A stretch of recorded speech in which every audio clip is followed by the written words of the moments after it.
இது வந்து ராஜபுஷ்பம் அப்படின்னு இந்த பூவுக்கு பேர். ராஜபுஷ்பம் அப்படின்னா பூக்களுக்கெல்லாம் தலை சிறந்த பூக்களாக விளங்கக்கூடிய புஷ்பம். இது வந்து தமிழ்ல வந்து தாழம்பூ அப்படின்னு சொல்றோம். லோகத்துல எந்த சிவாலயத்திலுமே வந்து இந்த பூவை வந்து சாத்த மாட்டாங்க. ஏன்னா எல்லா சிவாலயத்திலுமே வந்து சாபம் பெற்ற பூ. பிரம்மாவுடைய பொய்சாட்சி சொன்னதால தாழம்பூ வந்து சாபம் பெற்ற பூவாக பூ விளங்குது. லோகத்துல உத்தரகோஷ மங்கை, அதாவது திரு என்றால் பிரதேசம், கோஷம் என்றால் ரகசியம், மங்கை தான் பாருங்க. அதான் திரு உத்தரகோஷ மங்கை அப்படின்னு பேர். இந்த ஊர்ல பரமேஸ்வரன் மங்கள ஞானம் கொடுக்குறார். அதான் மங்களநாத சுவாமி அப்படின்ற சுவாமியுடைய நாமாவளி. மங்களநாத சுவாமி மட்டும் இந்த உத்தரகோஷ மங்கையில பூக்கு சாப விமோச்சனம் கொடுக்குறார். சாப விமோச்சனம் அடைஞ்ச ஒரே ஒரு க்ஷேத்திரம் உத்தரகோஷ மங்கை. இந்த ஊர்ல மட்டும்தான் இந்த தாளம் சாட்டி வழிபட முடியும். இந்த பூ யாரெல்லாம் வாங்கி வராலோ அந்த பூ அவளுக்கும் சாபம் நிவர்த்தி ஆகிறதாக ஐதீகம். நமச்சிவாய் சாமி, நமச்சிவாய்.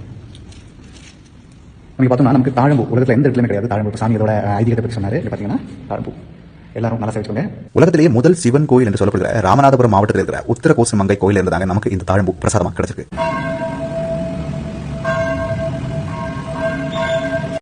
இந்த பூவை நான் முதல்ல தான் நுகர்ந்து பாக்குறேன். இந்த பூல இருந்து அருமையான நறுமணம் வருதுங்க. ஒருவேளை ஈஸ்வரிடம் சாபம் பெறாமல் இருந்தா பூஜைக்காக உபயோகப்படுத்துற சிறந்த புஷ்பங்களோட பட்டியல முதல் இடத்திலேயே தாழம்பூ தான் இருந்திருக்கணும். இதை நுகர்ந்து பார்க்கல தோணுது. மீண்டும் சந்திப்போம். நன்றி, வணக்கம்.